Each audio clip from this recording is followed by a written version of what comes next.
नाभीस्तु जनयेत् पुत्रम् मरुदेव्यां मनोहरम् ऋषं क्षत्रियं श्रेष्ठं सर्वक्षत्रैश्च पूर्वकम् ऋषभान् भरतो यज्ञे वीरपुत्र शताग्रज राज्ये अभिषिञ्च भरतं महाप्रवज्यामाश्रित। ब्रह्मांड पुराण में ये भगवान ऋषभदेव की स्थिति है। युगे युगे महापुण्यम दृश्यते द्वारिकापुरी अवतीर्णो हरित्यत्र प्रभास शशिभूषण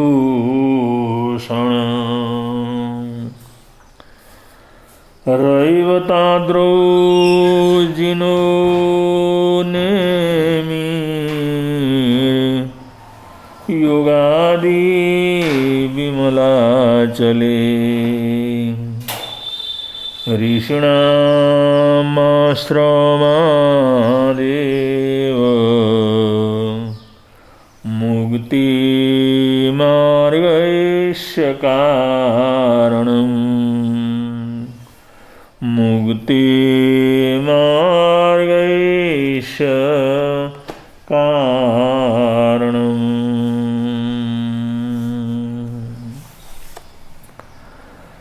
नादन् शनिशनाणं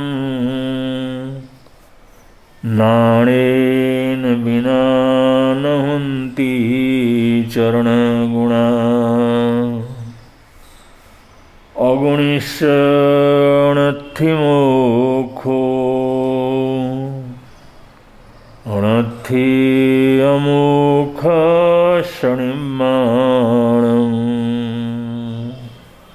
नथि अमोक्षस्य निमाणम्।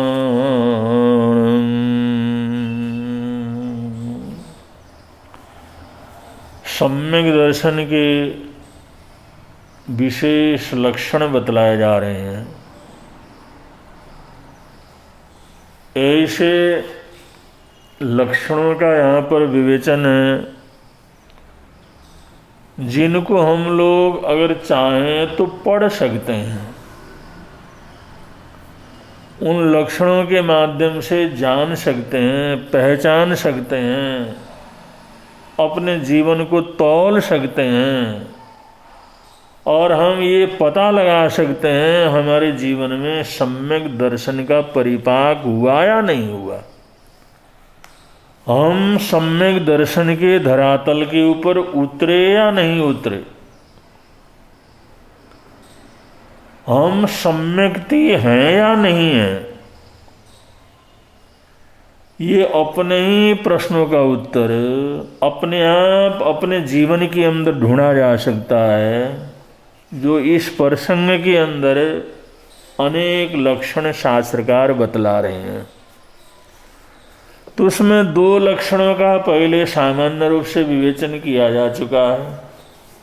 सम्यक्तों का तीसरा लक्षण है निब्बितिगिच्छा।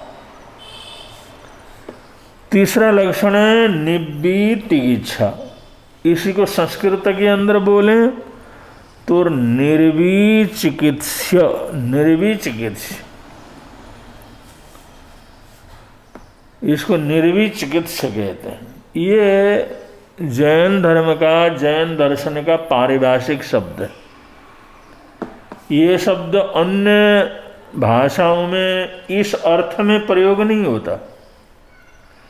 पारिभाषिक शब्द वो होते हैं जो शब्दार्थ से थोड़ा भिन्न होते हैं और किसी न किसी धर्म को, धर्म दर्शन को, किसी भी धर्म परंपरा को वो प्रतिनिधित्व करने वाले शब्द रहते हैं।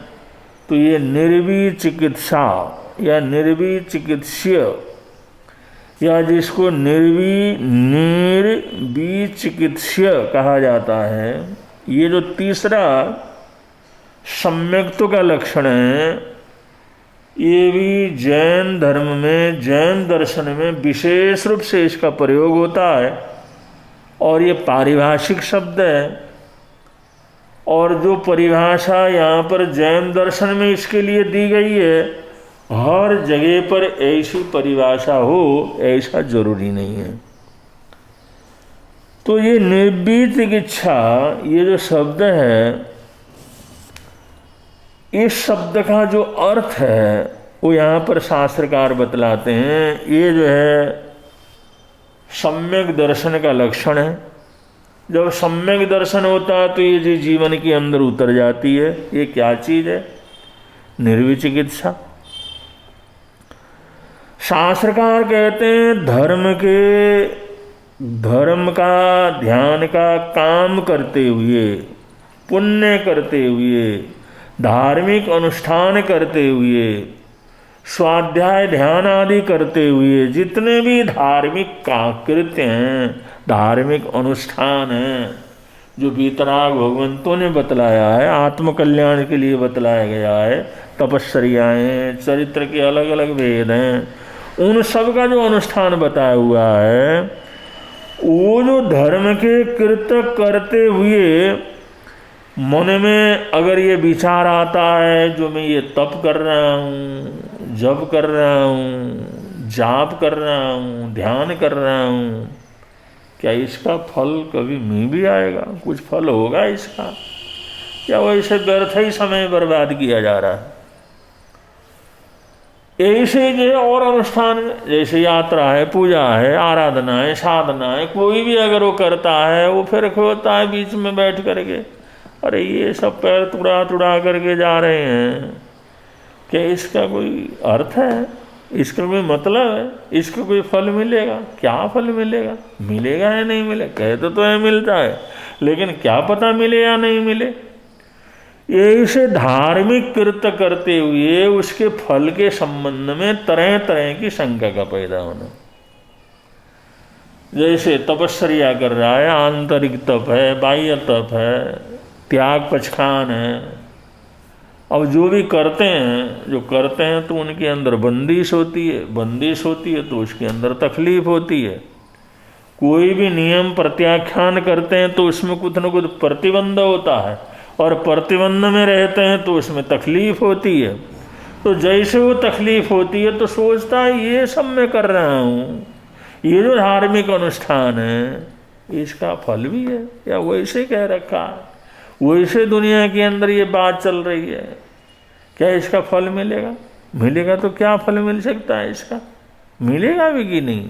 तो ऐसी शंका कुशंका मन के अंदर अगर पैदा होती है तो ऐसी स्थिति को, ऐसे वातावरण को, ऐसे धर्म के फल के संबंध में जो तरह तरह की मन के अंदर चिंता फिक्र शंका कुशंकाएं जो पैदा होती हैं, उसको निर्विचिकित्सा,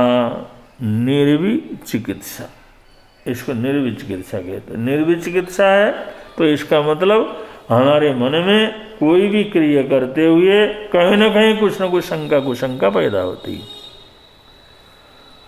अब ये पैदा होती है या नहीं होती, ये दूसरा तो नहीं पहचान सकता। हम तो बताएंगे तभी पता लगेगा, कहेंगे तभी पता लगेगा, लेकिन हमारे को तो पता लग जाता है। हम तप करते हैं, जप करते हैं, स्वाध्याय करते हैं, ध्यान करते हैं, आराधना साधना करते हैं, सेवा करते हैं, या कोई कहीं पैसा खर्च करते हैं, कहीं शरीर से जो है सहयोग प्रदान करते हैं।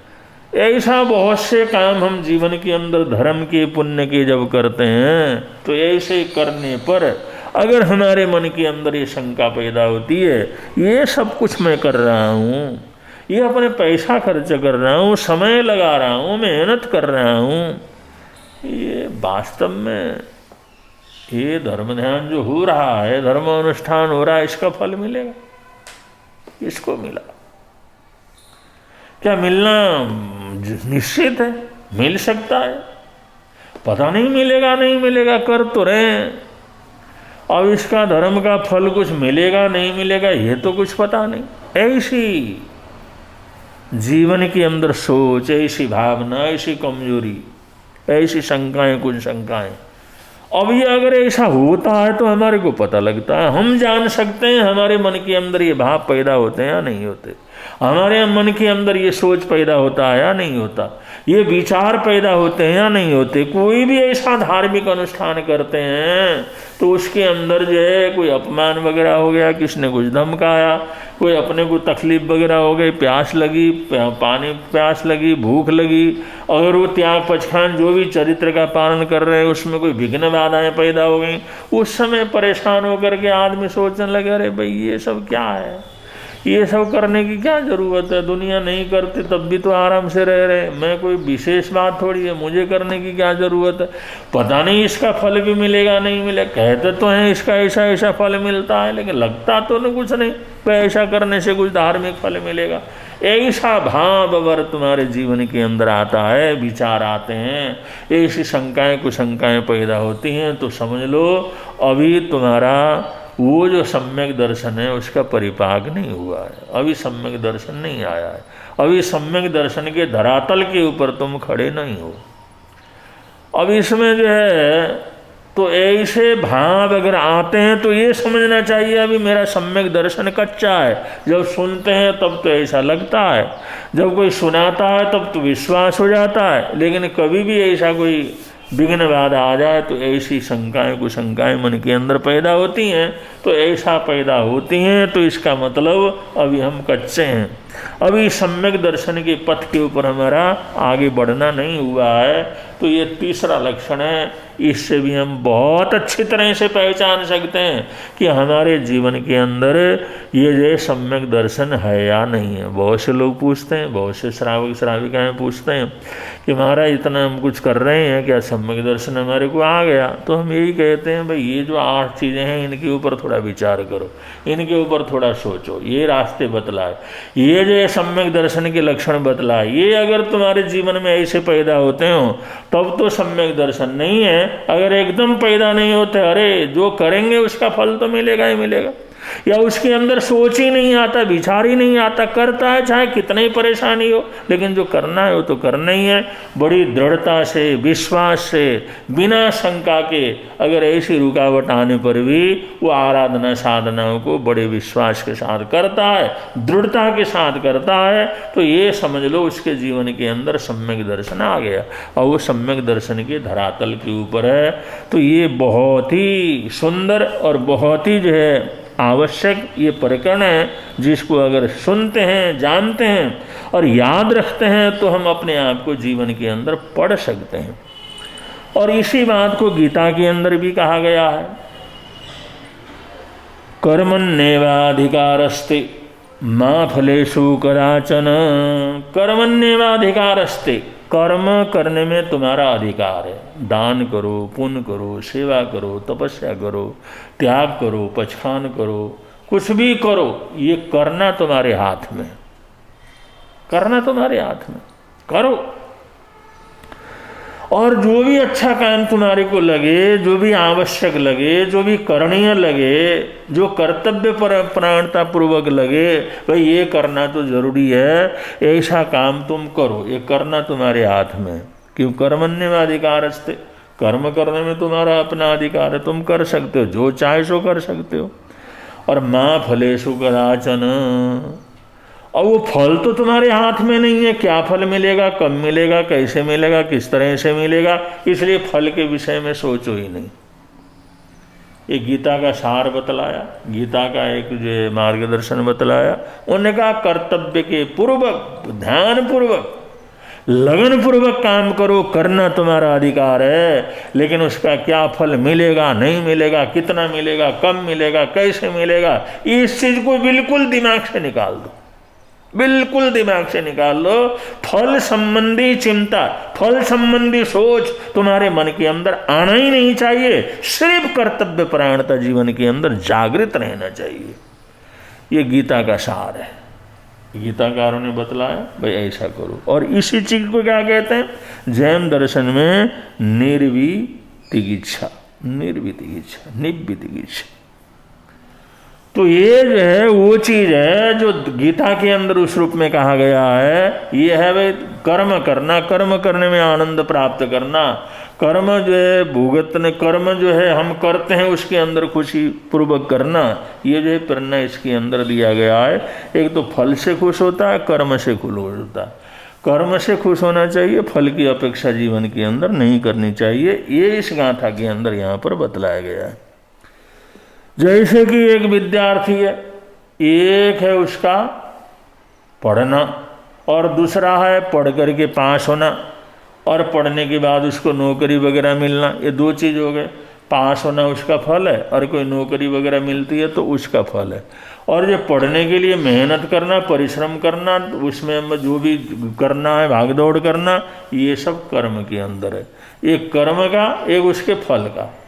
और वो पढ़ने में, लिखने में, अध्ययन करने में, वो पढ़ने लिखने में उसको इतना आनंद आता है, पढ़ने लिखने में इतना खुश रहता है, पढ़ने लिखने में इतना परिश्रम करता है, पढ़ने लिखने में इतना लगन से काम करता है, तो उसको फल की अपेक्षा करने की कोई ज़रूरत नहीं। जब पढ़ेगा अच्छी तरह से, लिखेगा अच्छी तरह से, पढ़ाई लिखाई के अंदर योग्य साबित होगा तो पास तो अवश्य भावी होगा ही होगा, पास तो होगा ही होगा। अगर बाई द वे की मास्टर ने जो है किसी भी तरह से, किसी भी क्रोध की वजह से, बेईमानी की वजह से अगर कोई ऐसा जांच करने वाला हो जो गलत हो, तो गलत करके अगर उसको फेल भी कर दे तो उसके पास जो ज्ञान है वो तो नष्ट नहीं कर सकता।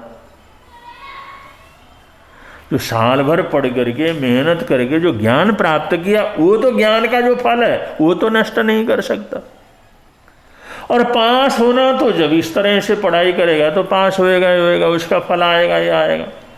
और नौकरी लगेगी जब अच्छी तरह से पढ़ेगा, अच्छे नंबर आएंगे, अच्छी होशियारी से काम करना सीखेगा, और जब पढ़ाई उसकी अच्छी होगी तो अच्छी नौकरी उसको मिलेगी, उससे सर्विस मिलेगा ही मिलेगा। तो ये तो स्वाभाविक रूप से। अब एक विद्यार्थी इसलिए पढ़ने में लगनशील है, लेकिन वो परीक्षा में क्या होगा इसकी कोई चिंता फिक्र नहीं करता। बाद में नौकरी लगेगी नहीं लगेगी इसकी कोई फिक्र नहीं करता। बाद में कुछ काम धंधा मिलेगा नहीं मिलेगा उसकी कोई फिक्र नहीं है। वो सोचता पढ़ेंगे लिखेंगे योग्य होंगे तो नहीं होना। तो वो व्यक्ति सम्यक दर्शन है, ये सम्यक दर्शन है। और दूसरा, पढ़ाई नहीं करता, पढ़ाई में मन नहीं लगता, लिखने में मन नहीं करता, पुस्तक उठाने को मन नहीं करता, उसका एक लेसन भी याद करने को मन नहीं करता, लेकिन सोचता है इसका फल मिलना चाहिए, पास होना चाहिए, नौकरी अच्छी मिलनी चाहिए, वो अच्छा हो गया तो बिल्कुल ठीक हो जाएगा। और इस तरह से वो जो पढ़ने का जो कर्म है उसके अंदर तो उसको लगन नहीं है, लेकिन उसकी चिंता, उसकी फिक्र, उसकी सोच उसके फल प्राप्त करने में।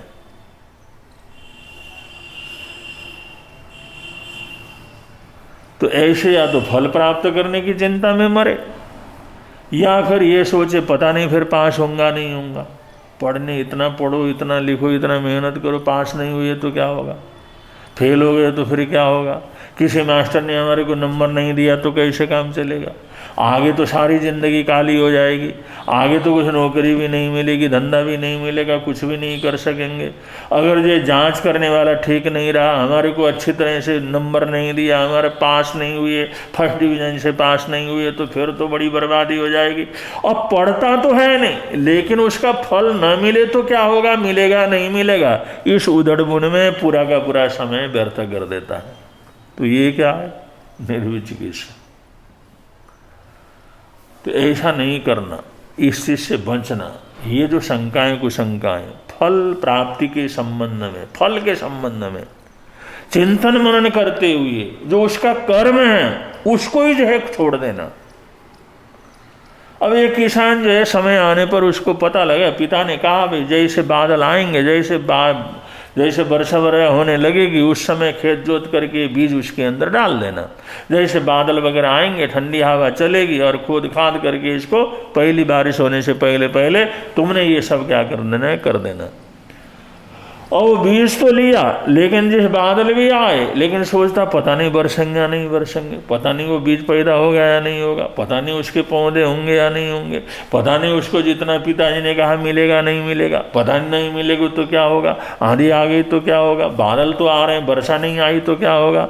अब ऐसे सोच सोच करके, विचार करके, डर डर करके, शंका के अंदर जो बोने का समय है वो चांद से वो गंवा देता है। तो कर्म करने में उसके मन के अंदर रुचि नहीं, उसमें दृढ़ता नहीं, उसमें लगन नहीं है और उसके फल के संबंध में सोचता रहता है। तो ऐसी प्रवृत्ति जिसके अंदर होती है वो मिथ्यात्वी होते हैं, वो अज्ञानी होते हैं, वो जो सम्यक्ति और धर्मात्मा नहीं होते। इसलिए ऐसी प्रवृत्ति से अपने आप को बचा करके रखना होता है। पुण्य का काम है, अच्छा काम है, मन लगा के करो। धर्म का काम है, मन लगा के करो। उसका जो भी कर्म करना है, कर्म में इतना आनंद लो उसके आनंद के लिए फल की हमारे को कोई ज़रूरत ही ना पड़े। और जो विद्यार्थी कर्म करने में, पढ़ने में आनंद लेता है उसको पास होने में खुशी अखुशी कोई बात नहीं। पास हो गए तो ठीक है, बड़ा अच्छा है, पढ़ा लिया, पास किया, और नहीं भी हुआ तो भी उसको परेशानी नहीं होती, क्योंकि वो सारी खुशी उसने पढ़ाई करने में क्या कर ली है, ग्रहण कर ली है।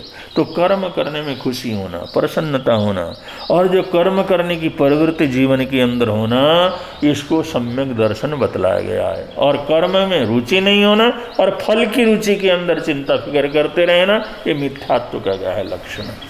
एक बात कह करके अपनी बात पूरी कर लें। एक सन्यासी महात्मा जिस समय चले जा रहे हैं, शिष्य भी उनके साथ में, जाते जाते उन्होंने एक मकान के सामने जा करके अलग जगाया, अलख निरंजन, अलख निरंजन। जिस समय अलख निरंजन की अलख जगाई तो अंदर से दरवाज़ा खुला और एक लड़की जो अभी नौजवानी की किशोरावस्था को पार कर रही थी, वो लड़की अंदर से निकली और उसने दरवाज़ा खोला। महात्मा जी अंदर चले गए, आंगन में चले गए और उन्होंने कहा, बेटी हम साधु हैं, भिक्षु हैं, भिक्षाम देही, भिक्षाम देही, भिक्षाम देही। वो भिक्षा के लिए आह्वान किया। वो लड़की के वो योगानुयोग ऐसा था, घर में कुछ रोटी भी नहीं थी, सब्जी भी नहीं थी और कोई सामान भी नहीं था। कोई योग संयोग ऐसा था उस घर में उस दिन कुछ भी नहीं था। और उस लड़के ने कहा, महात्मा जी अभी हमारे घर के अंदर कुछ नहीं है। उन्होंने कहा, भिक्षाम देई माई, भिक्षाम देई। हम एक बार घर में प्रवेश करते हैं तो भिक्षा लेकर के चलते हैं। संत को ऐसे ही खाली मत फेरो, भिक्षाम देई, भिक्षाम देई। और लड़की ने अंदर जा करके देखा, चूल्हे चौके में देखा, बर्तन वर्तन देखे, कुछ भी नहीं है। और कुछ भी नहीं है, उसने फिर वो भी थोड़ी परेशान हो गई, महात्मा जी कुछ भी नहीं है अभी, फिर आना। उन्होंने कहा नहीं, हम आए हैं, तूने दरवाज़ा खोला है, तो माई तो लक्ष्मी की बने होती है, तो एक लड़की है, लड़की तो लक्ष्मी के रूप होती है, तो माई है तो तेरे पास आए हैं, तो कुछ ना कुछ लेकर के हम क्या करेंगे, जाएंगे। अब महात्मा कहते हैं कुछ लेकर के जाएंगे, लड़की कहती है घर में कुछ भी नहीं है तो मैं क्या दूं। उसका चेला खड़ा खड़ा सोच रहा था, आज गुरुजी को क्या हो गया।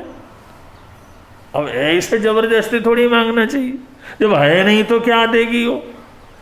लेकिन आज गुरुजी भी ऐसे मूड में थे, उन्होंने कहा, भिक्षाम देई माई, भिक्षाम देई।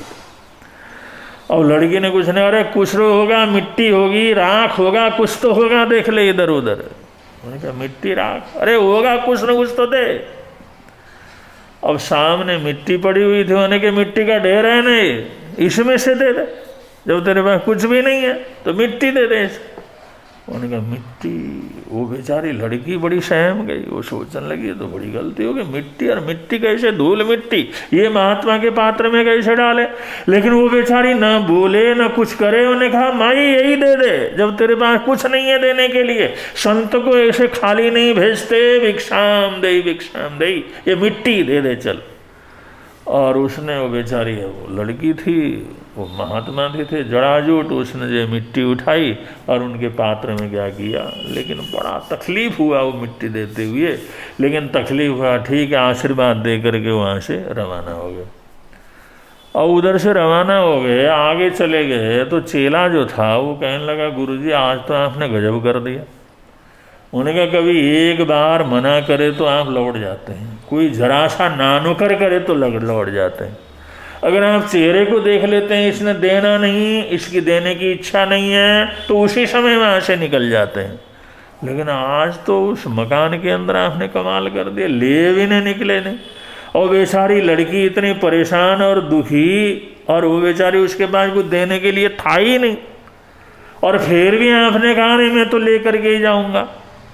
और फिर ले इतने जिद की और लिया भी क्या, धूल मिट्टी।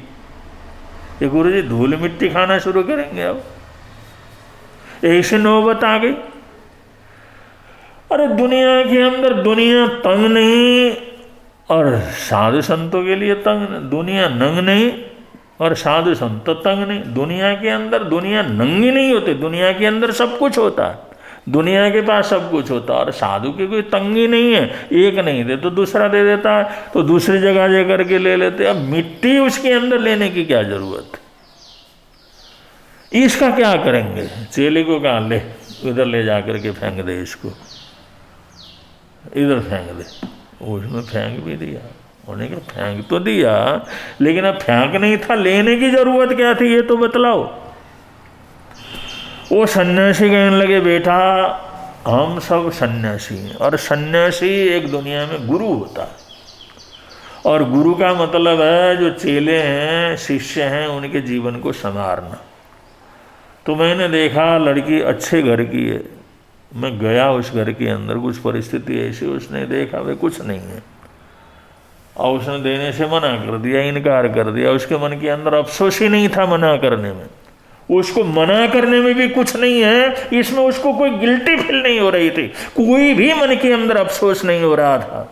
मैंने कहा ये लड़की दूसरे घर के अंदर जाएगी, इसका गृहस्थ कैसा होगा, देने की प्रवृत्ति और देने को न मिलने पर जो दुख होना चाहिए, जो तकलीफ होना चाहिए, वो तो इसके मन के अंदर है ही नहीं। इसलिए हमने बार बार वहाँ पर जारी भिक्षाम दे, और हमने ये कह दिया भाई हम भिक्षा लिए बिना तो जाते ही नहीं है।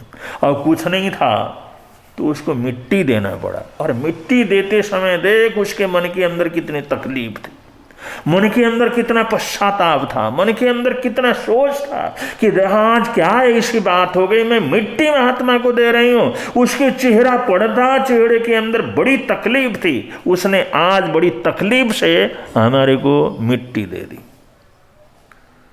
अब इस लड़की की एक आदत हो गई, ये घटना ये जिंदगी के अंदर कभी नहीं भूलेगी। कोई भी मांगेगा तो ये नहीं सोचेगी इसका फल क्या होगा, देना चाहिए। कोई भी मांगेगा तो ये देने की बात सोचेगी, ये सोचेगी वैसे महात्मा न हो कि लेके जाए नहीं, इसलिए पहले निपटा दो चाहे जो कुछ भी हो। लेकिन इसके मन के अंदर देने की प्रवृत्ति बढ़ जाएगी, और देते समय उसका फल मिलेगा या नहीं मिलेगा, किसको दे रही, क्यों दे रही हूँ, इसके मन के अंदर ये विचार भी नहीं आएगा।